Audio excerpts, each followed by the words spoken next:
Okay, wonderful.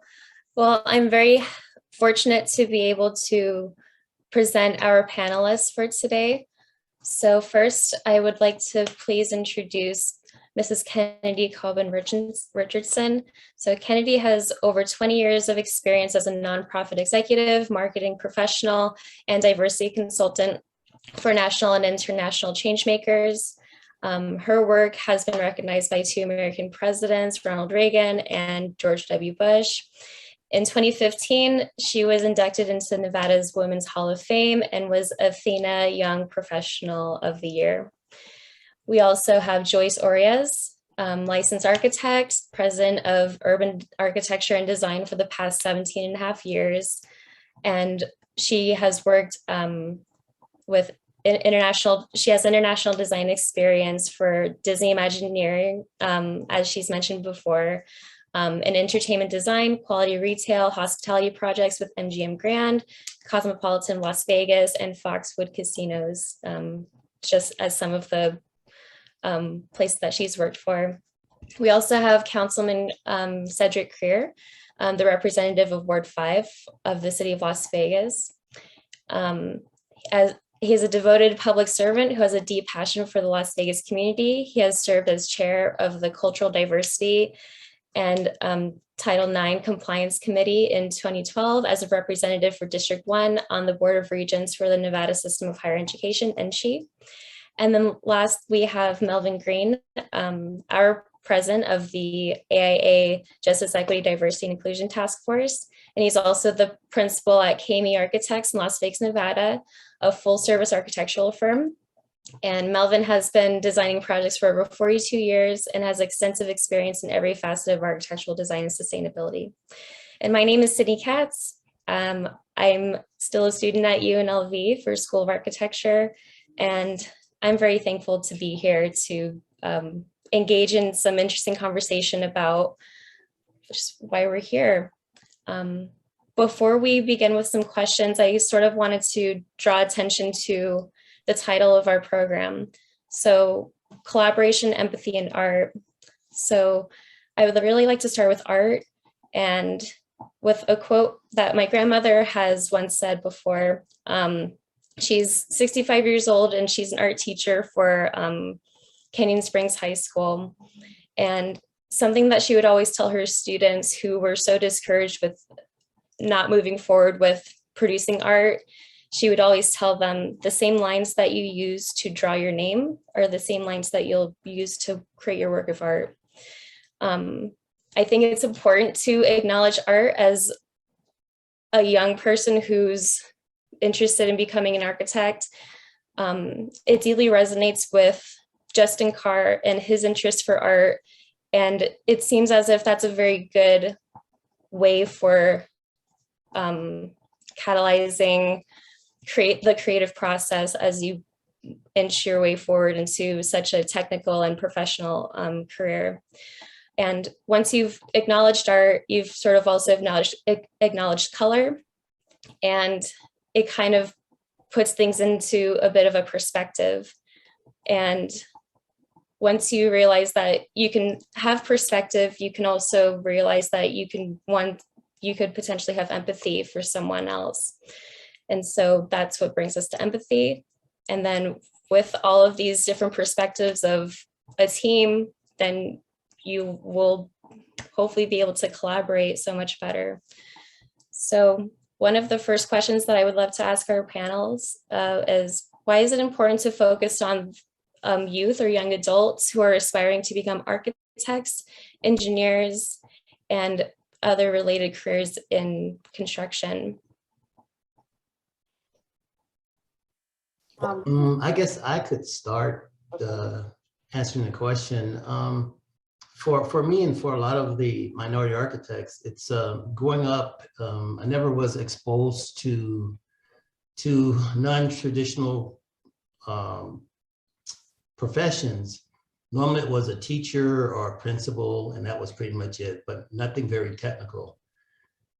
And it's important that our kids be aware of architects that look just like them, So we need to focus on them, and we can focus on them in several ways by being a mentor, as well as providing a pathway for these kids to understand the different things that you would need to do or courses you would need to take to be architects. Out of what, 115,000 architects, they're only what, maybe 5% minority, and Joyce maybe comment on that as well. So I think it's very important that that we definitely represent our underserved and underrepresented students by being there for them. I completely concur with our esteemed co-leader here. My name is Joyce Arias, and when I was in school, there was only 2 women in the early first year drafting class, just me and a Black woman. And she also had a family. And I recall, I said, gosh, I'm having a hard time as a young single person. She already had a child to take care of too. I wish we stayed in touch because we kind of commiserated. We were like 2 women huddling in a sea of men. And, you know, the attrition rate at that time was horrible. I'm happy to hear now that the student body in architecture is 50-50 male and female. And as far as the breakdown in racial minorities, I don't know, but I think we need to keep growing that and keep encouraging that. And architecture is such a difficult field because it demands so much of your time. And a lot of the people that want to raise families, they sacrifice an awful lot to be architects. So this is something that we need to encourage. And if anybody wants to ask one of us that are older and we've been through it, because you just keep going and we want to grow this industry, and also let them know that there's people that look like you in the group, and you're not alone. That's the important thing. Yeah, and this is Kennedy Cobbin Richardson. And I just want to say thank you for allowing me to be on the panel. I absolutely love architects and architecture. This is a great time really for architects because of what's happening really in gaming. I have 2 young kids who are always designing in Roblox. And just about every weekend I have to look at their new city that they've designed. And so I think this is a great opportunity to get people interested. And that's a segue really, because in workforce development, there are many types of professions that need a pipeline. Personally, I've worked on construction, which is aging out in Las Vegas and Nevada as a whole, and really the country as a whole, and really needs to work on a pipeline. And because architecture is 67% white, 2% Black, 5% Latinx, 6% Asian, and less than 1% Native American, it is really important that we expose kids to careers really early on. Elementary school is not too early, but certainly by middle school. And if we have missed the mark all the way through, definitely high school. But they have to begin to think about these types of careers. And one book that I really loved, and one part of it of Michelle Obama's Becoming book, she said, let's stop asking kids what they want to be as though any of us have been one thing, right? I'm sure that many of us can name different things we've been over our lifetime. And and for her, nonprofit executive, hospital administrator, lawyer, and the first lady. At the end of the day, architecture is something we just simply need to expose our kids to. And that's one way to start to diversify the field.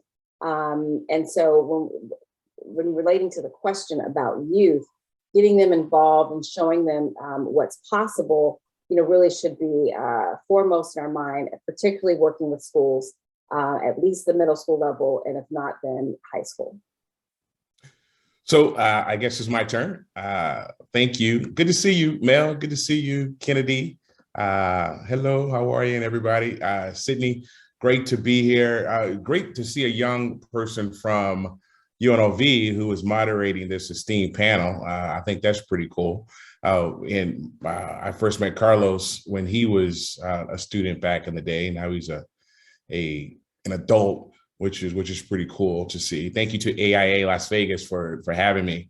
Look, it's important. Look, I born and raised here in Las Vegas. I grew up here, and my father was a doctor, as many people know, and I was around a lot of professional men, Black men growing up. But I can tell you that I didn't know anything about architecture, know anything about science, or even sort of let's say science. My father was a doctor, but the STEM fields in terms of education, math, outside of your typical attorney, doctor, teacher, firefighter, policeman, sort of basic athlete.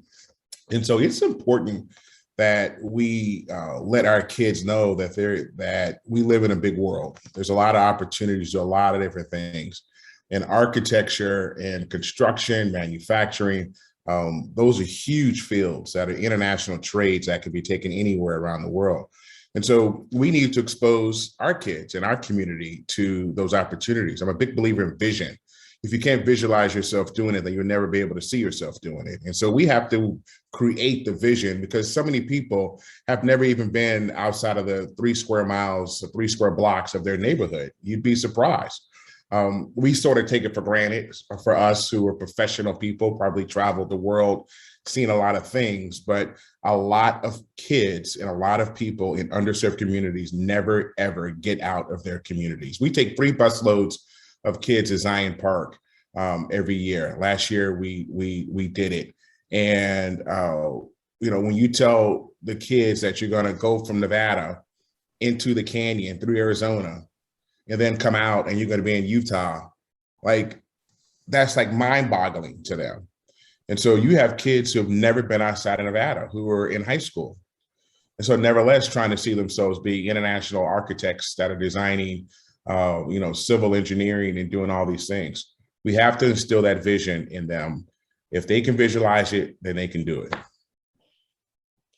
Thank you so much, everyone. I really appreciate all of your answers. And I honestly, hearing you all, I do see a commonality where once you're focusing on the youth and the fact that they need a lot of exposure to things that they simply haven't even seen before, the representation of, okay, oh, I can actually do that. I didn't even know that this career existed.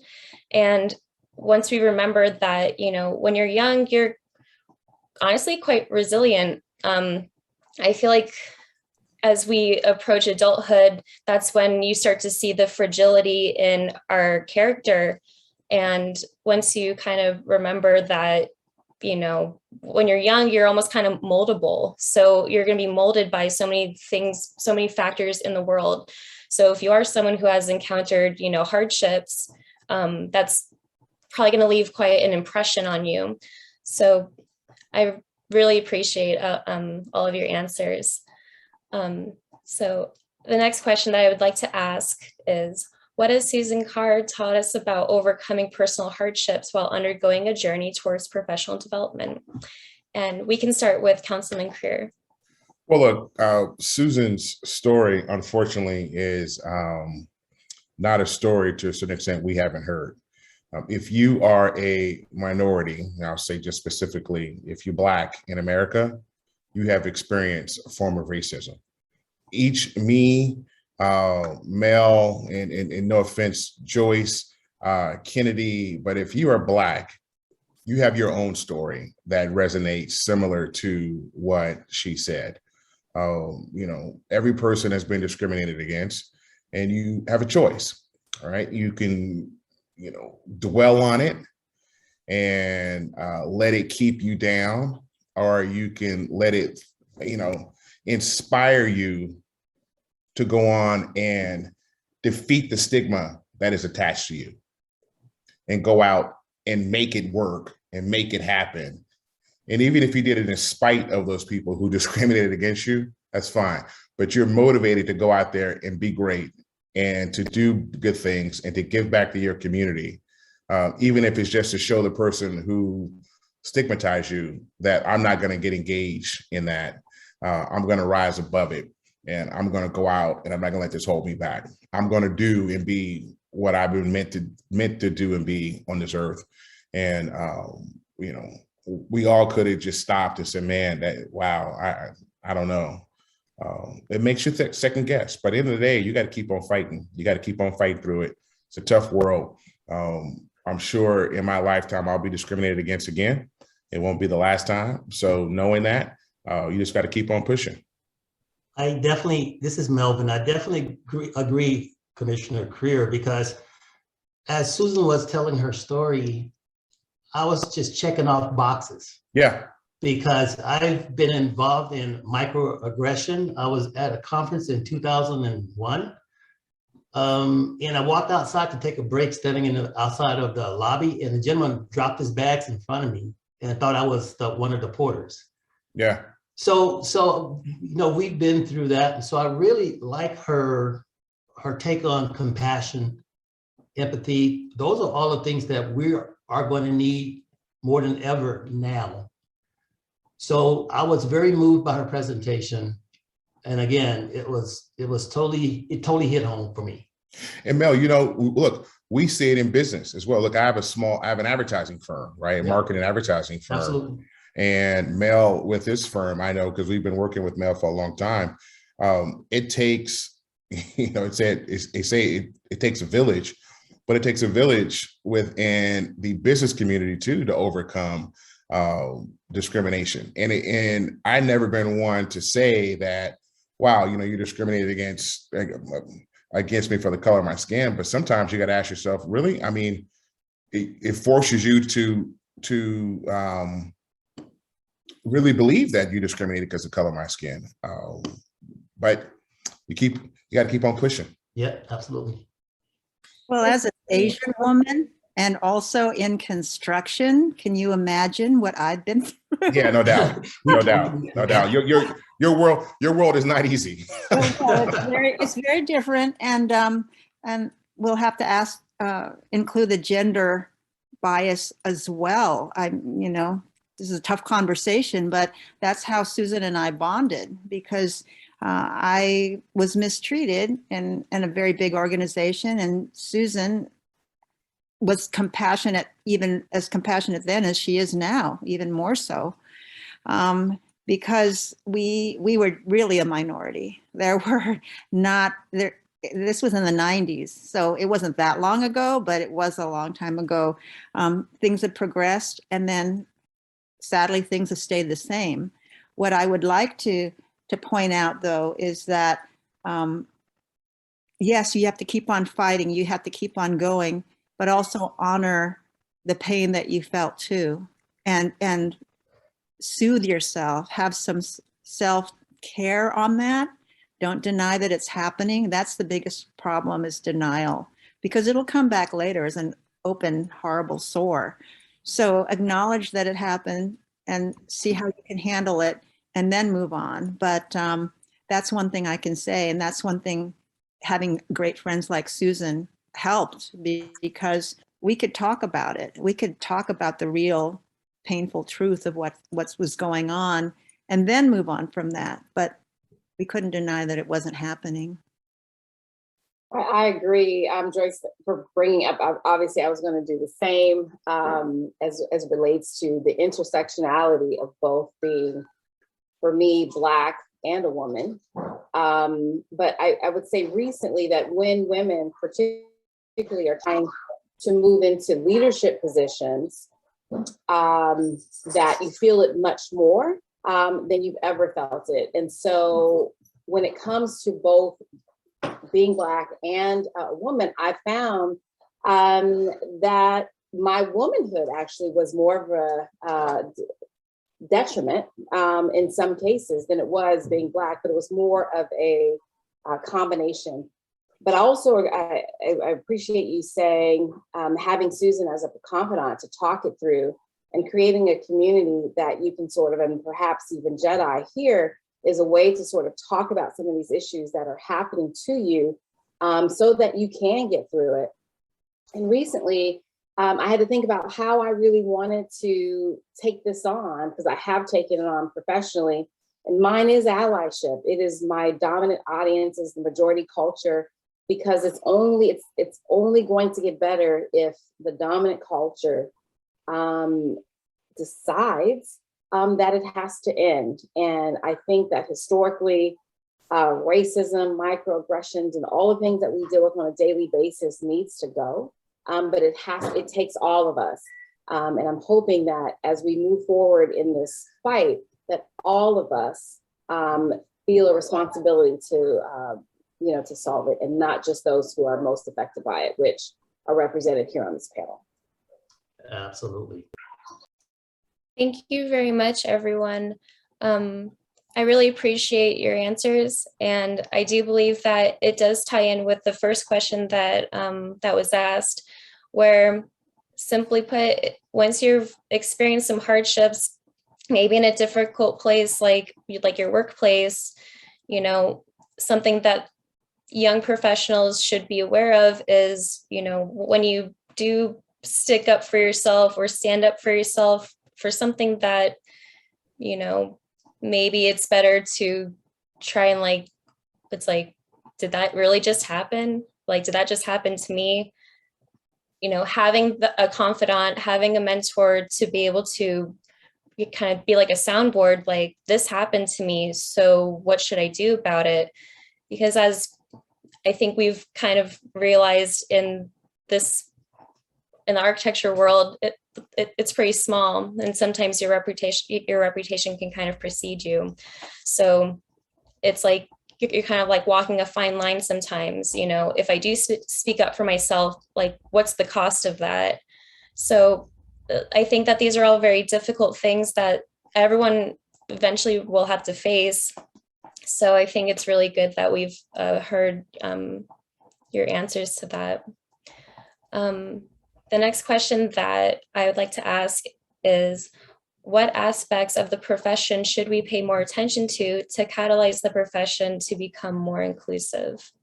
So is there a starting point that, how can we actually start implementing solutions that can address the issue of inclusivity? Maybe we can start with Joyce. I was just about to say something, when I think one of the most important things is to have the courage, when you see something, say something, really, really say it. Don't be afraid. And if it's not right, say it's not right. I think the biggest liability is silence. To see something that's not happening, that's not right, and then to not say or do anything about it, that's the biggest tragedy of all. Maybe it'll be a little bit rough in the beginning, and maybe it won't. A lot of the fear that we have about not wanting to say anything is really unfounded. And I will tell you, in my life, in my career, every time I said something, even though it was scary to say it, it always turned out better, always in the long run. So if I were going to give that advice, when you see some injustice, say and do something about it. Even if it's a little thing, but don't ignore it. Don't let it happen. Act like it didn't happen, because it did. I think it's important to have honest conversations, because if you don't have honest conversations with yourself, with the executives within a company, about, if it's bad, it's bad. And I know on my team and the work that I do in my community, we've had to have some honest conversations, and I had honest conversations with some people that work in the city with me about the lack of resources, the lack of investment, the lack of time, energy, efforts going into revitalize my community. And so if you can't have honest conversations, and look, these aren't witch hunt conversations, right? You aren't trying to make anybody feel bad about what hasn't happened or what happened in the past. You need to reflect on that, but you have to have an honest conversation to move forward. And then you have to have people in positions that effectuate the change, have a willingness to effectuate the change, right? When I was on the Board of Regents for the Nevada System of Education, as you said, I was chair of the Cultural Diversity, we didn't have a supply chain inclusion policy, right? We didn't have a tier 2 policy where if you had a $1 million contract with one of our institutions, that, where do you spend your tier 2 dollars? Like, the system spent tens and tens of millions of dollars a year. but they couldn't tell you where they spent it with MBE, WMB, minority-owned businesses, veterans, right? You think they would have it down, but they didn't. And so to have an honest conversation and then to go out and rectify it, I think it's important. I think many people are still in denial that there is not rampant discrimination. And sometimes it happens, not necessarily intentionally, but it's there. And act like it doesn't exist, I think, is doing a disservice to the corporation, the business, yourself, and ultimately the community. I totally agree with you, Councilman Creer. For me, it's all aspects from the top to the bottom.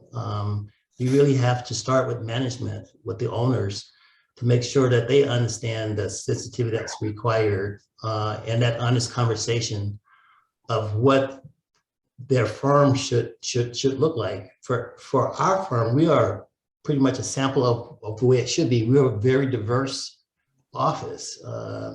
And I wanted it to be that way because it's how we represent ourselves in this city, in this world. It's not just one type of person or whatever. We're all, in this together. So for me, I try to create a family atmosphere here at KME Architects, where the honest conversations happen. If there's any issues, we address those issues at the very beginning, and we try to come up with collective solutions.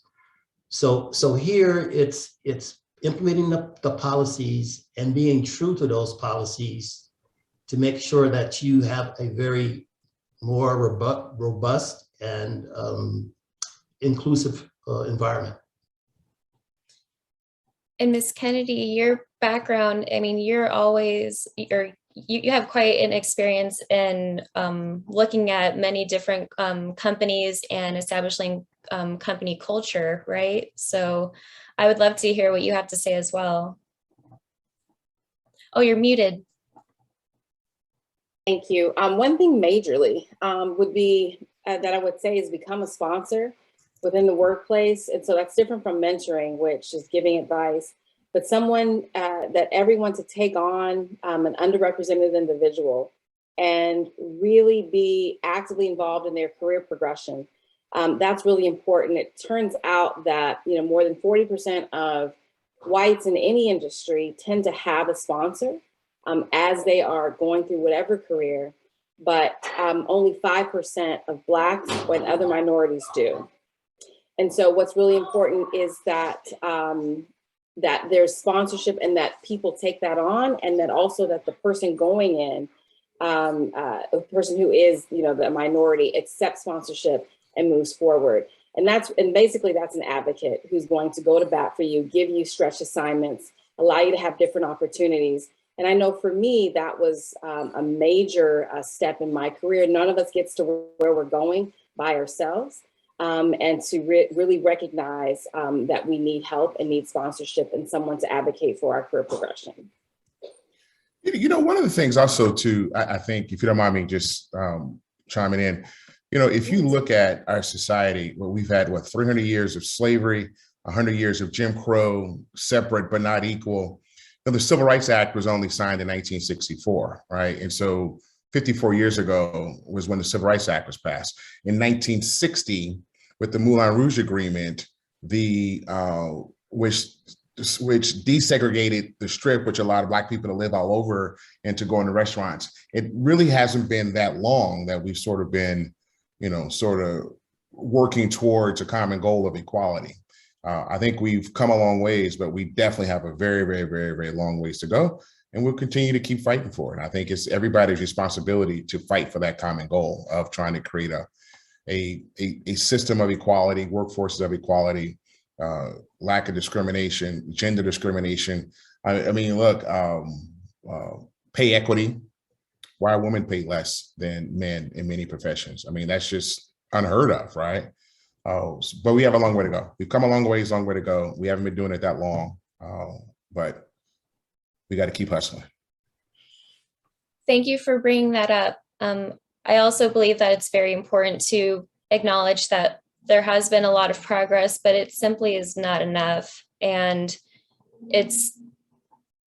it is a shame that the more, I mean, we bring light to a lot of issues that still exist. We don't want to feel like we've regressed, but honestly, sometimes it really does feel like that. So just to kind of summarize everything that, all the things that you all have mentioned.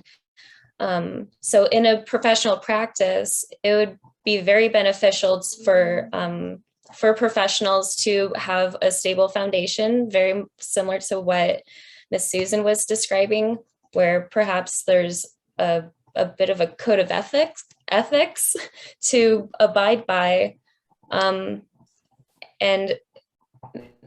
managing the chances of having a mentor within that company. Or, I mean, what Melvin and I are really trying to grow with the AIA JEDI committee is to be those sponsors to help defer the costs that are always going to be occurring in such a very expensive profession. So if principals and firms are able to subsidize, $250 for the tests that their interns are going to be taking one day, that's such a big, huge cushion that ends up uplifting that young individual into and more into the professional level.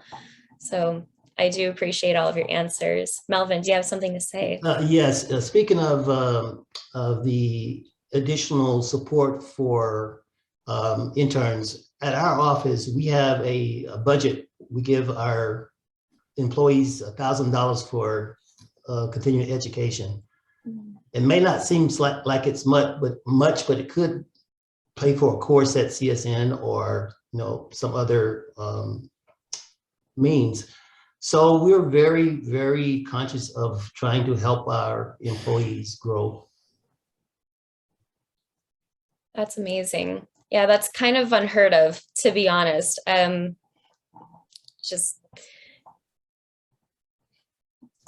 I'm kind of at a loss for words. Joyce, do you have something that you want to chime in on? I just see your screen green.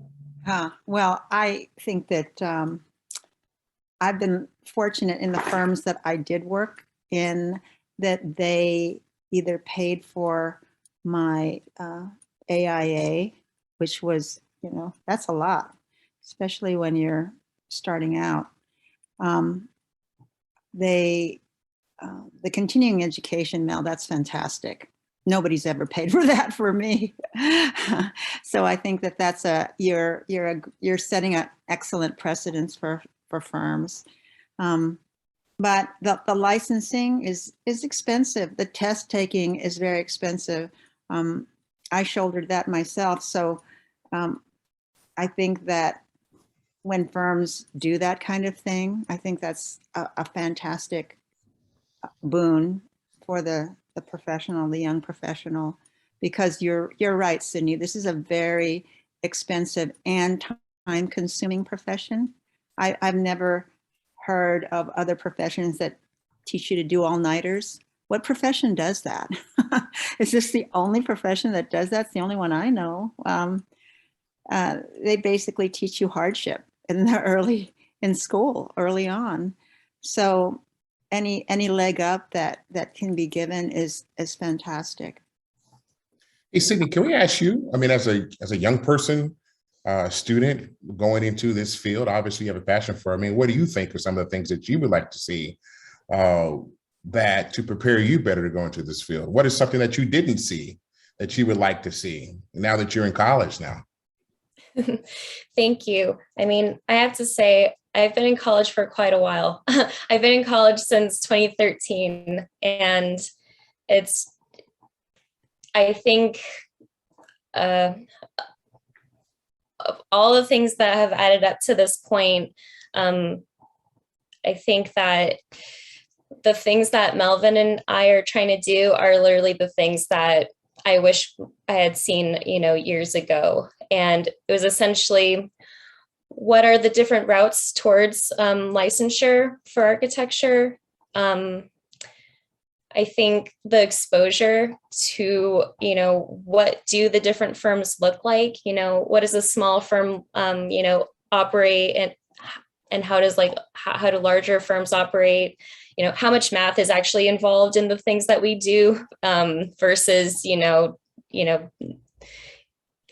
seems like once I actually stepped into like a professional workplace, you know, what were the actual challenges that I was going to face other than what I thought, because I was prepared in architecture like at a high school level. So it's sort of like I wanted to get that exposure, you know, very early on, but even high school kind of wasn't as early as it should have been. You know, truly understanding the cost of like my sanity and money and everything that comes in between. So the fact that Melvin and I can sort of come together and really focus on creating a better pipeline for younger professionals who it's like no one deserves to kind of like walk through this wilderness without at least a flashlight and a compass and maybe a map. And for young people to understand, you know, how far can I go?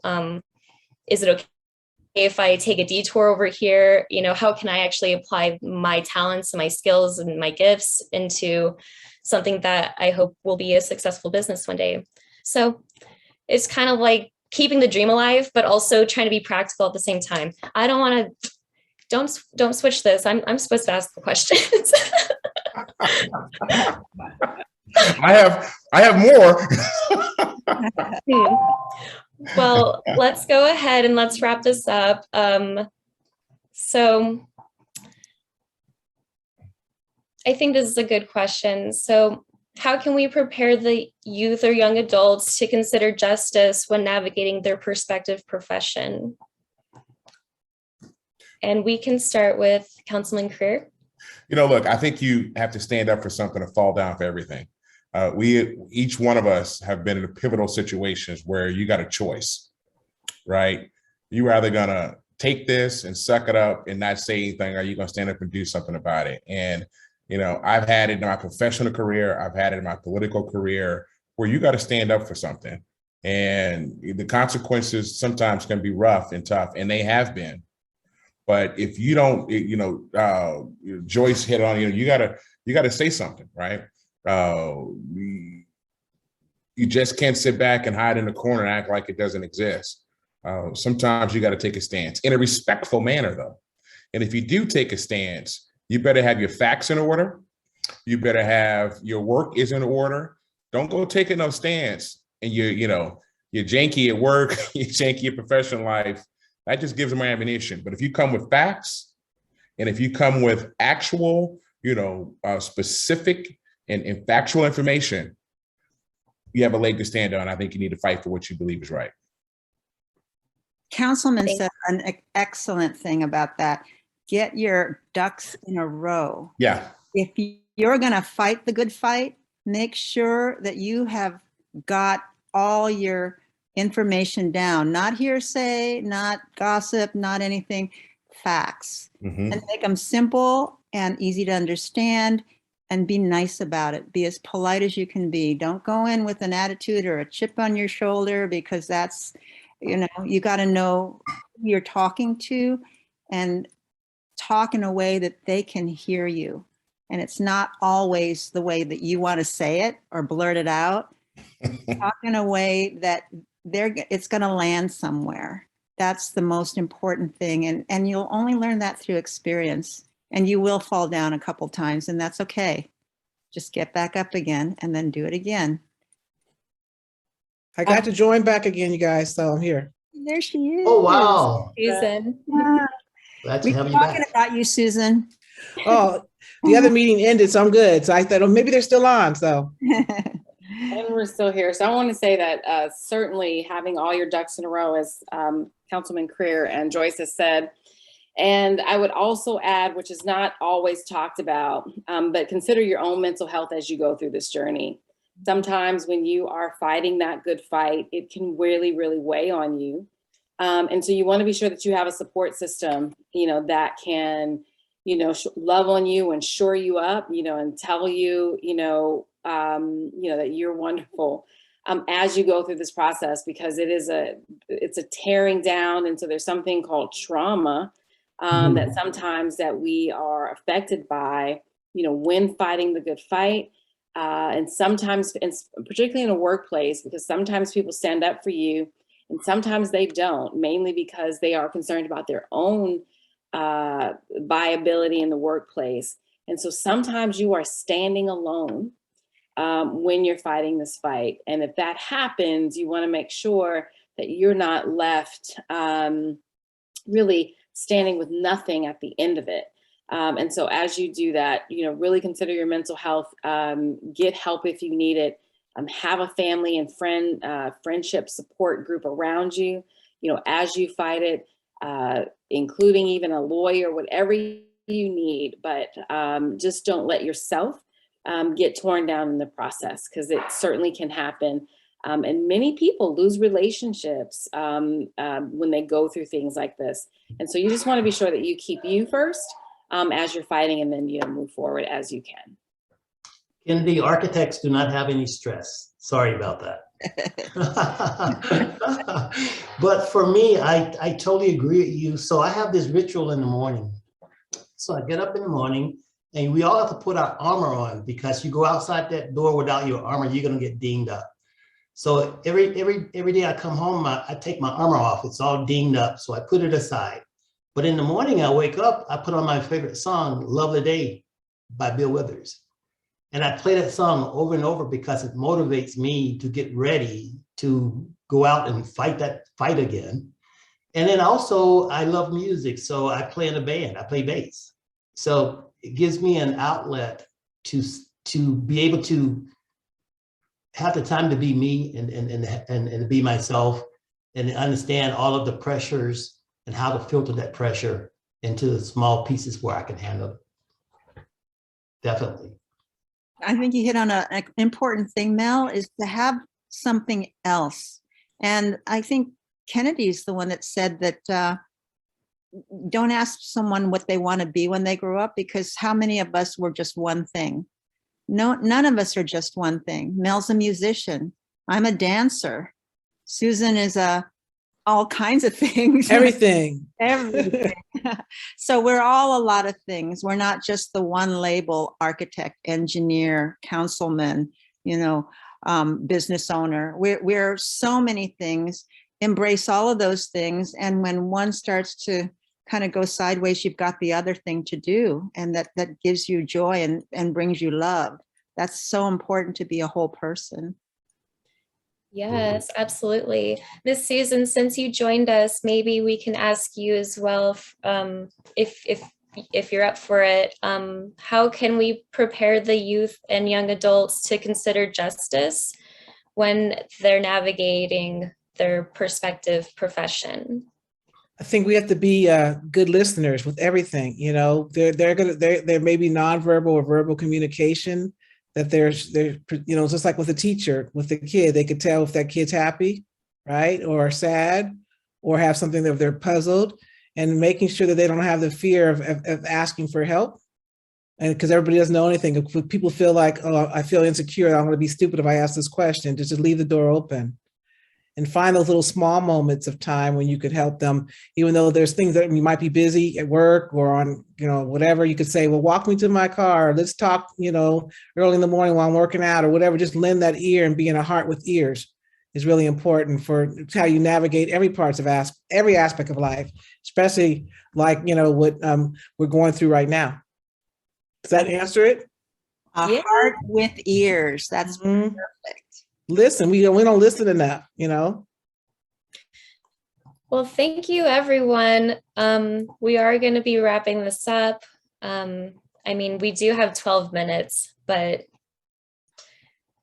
I don't know. Should we try to go for maybe one last question for 12 minutes? Yeah, let's do it. All right. How about this? It's a pretty easy question, but I think it's very colorful. Okay, so what are the positive aspects of a diverse profession? Like, why do we need diversity in the workplace? I think it's pretty simple. We live in a diverse society.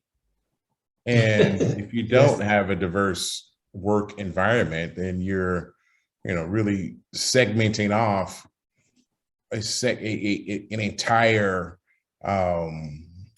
generation of people, right? Of cultures.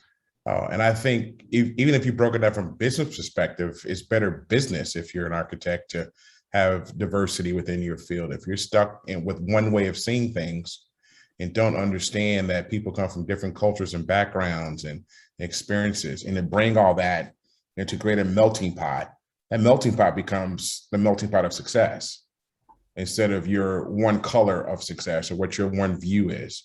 It literally limits you. I would hate to work in an environment that wasn't multicultural.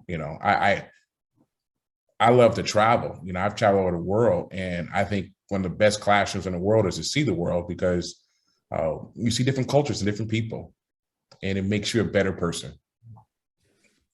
Absolutely, absolutely. And we're not That really monolithic. opens your eyes. Yeah, we're not monolithic, like he said. We're everybody could bring something to the table, to that recipe. Yeah. Mm-hmm. And it's unfortunate, sometimes people think they are monolithic.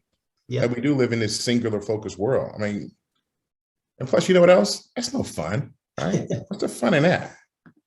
Well, think about it. We're in a creative industry.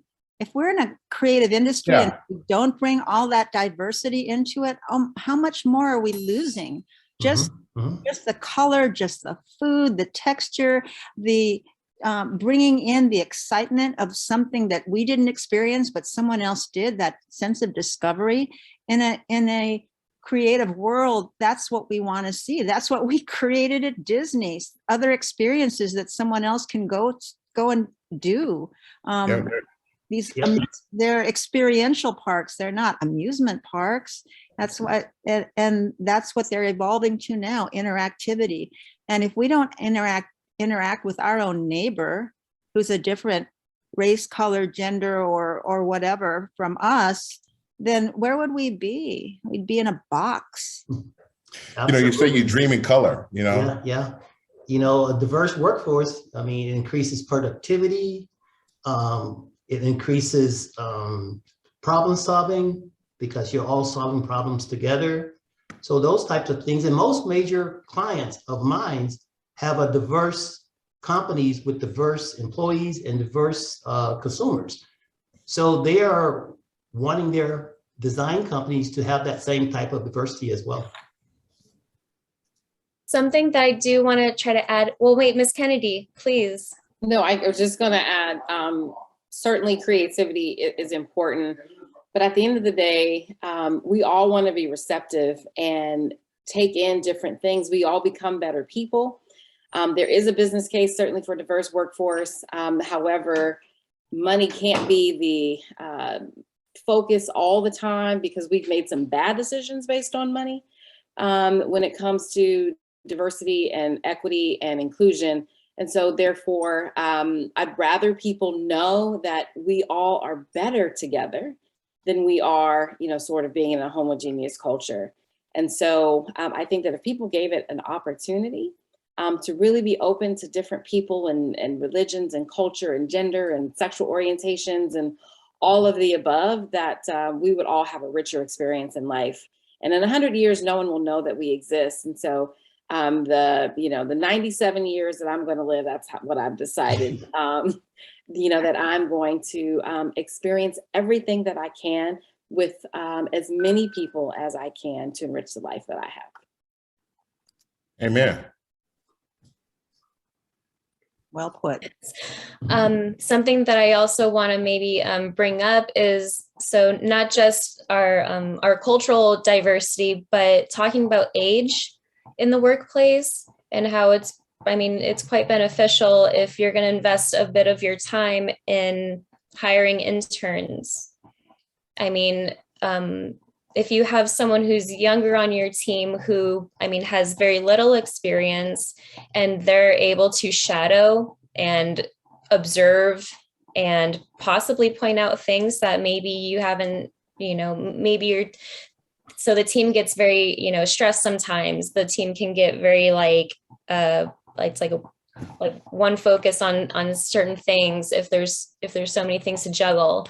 So, you know, there's a benefit to acknowledging, okay, well, if we had someone who was just observing us, like what are the things that they can actually probably notice that we haven't noticed yet? You know, how many mistakes can we catch? How I think that's something interesting to consider. And the fact that you might have someone who's older and maybe they're just now starting out, and it's a whole other perspective that you're going to be getting on top of the added layer of, you know, what their culture can bring to a practice. Absolutely. So, absolutely. For KME Architects, we are a medium-sized company. We're 9 people, and well, small company, hoping to go medium. But what we do is we don't have our interns sitting in the corner just drawing stair details.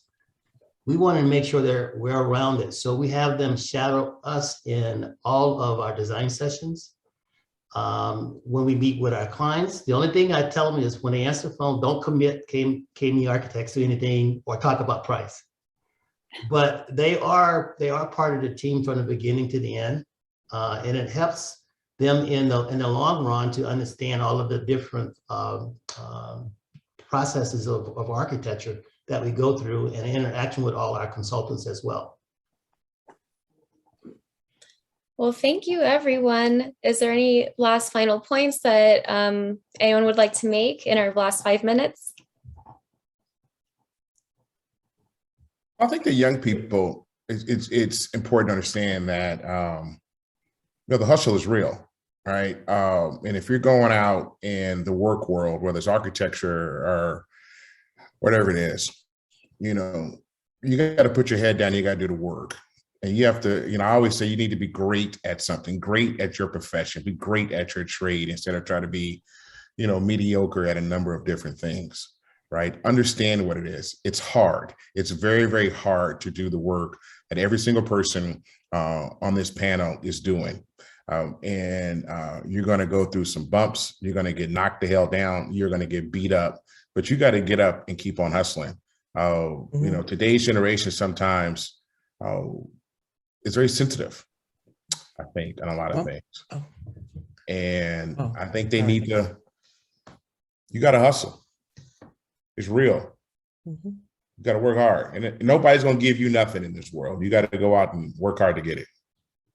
Thank you, Councilman Creer. Miss Susan, please. One thing is just my father always said, one time he worked 5 days a week in education, then he went away on the weekend. And one time he did a Monday night football, and the guy wanted to come interview him at our house the next day. And he told my dad, he goes, "You made a bad call last night in the game." And that's before they had instant replay. And my father said, "I called it as I saw it. If you can show me a man who's never made a mistake, I'll show you a man who's never made a decision." And so that was like the end of the interview. And so what I've learned throughout my career, all the roadblocks and stuff, I keep pushing, like I said, but I use my voice. I don't let it, go silent. That's just my personality. If I don't know something, I'm going to ask. If I need to research, I'm going to research. If I need to, get extra study or whatever I need, I'm going to do it and find those people that will support you. And you don't let other people determine how you act either. Well, thank you, everyone. I believe that this was very successful, and I hope that the audience has, taken some notes and was able to resonate with the things that we've discussed today. And I think that we are moving in a positive direction. We just have to really stay resilient, and like Councilman Kerr said, we have to keep hustling. We can't stop.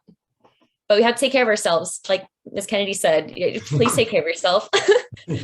Meditate. I know Melvin meditates. I feel like we all meditate here, drink tea, have a person to call upon. I feel like everyone needs a therapist. Was that tea you said? Say it again. Is that Tito's or tea? Tea. Tea. Okay. It's Tito's, like the alcohol. I was just wondering. I just wanted to get a good understanding if it was Tito's or tea. We're going with tea. Okay. Tea.